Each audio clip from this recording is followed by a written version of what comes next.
एक पत्र लिखन विषय है तुम जीवनर लक्ष्य संपर्क में वर्णना कर बापा निकट को एक पत्र लिख। पिला माने एठी मु ना एवं स्थान काल्पनिक भाव में लिखी।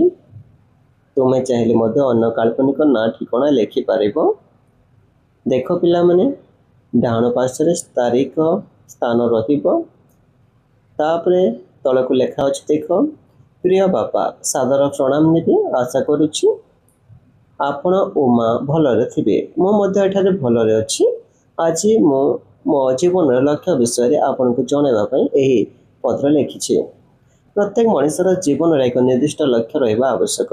मो जीवन लक्ष्य होछि जड़े आदर्श शिक्षक हेबा। शिक्षक होछन्ते समाजर जड़े मार्गदर्शक। से छात्र छात्री को केवल पाठ पढ़ाती नहीं बरं भल मनुष्य हेबार शिक्षा मत दियंती।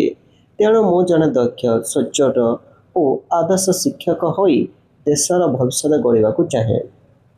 यही लक्ष्य पूरण पाई मु एबेठारु मन दे पाठ पढ़ुछि।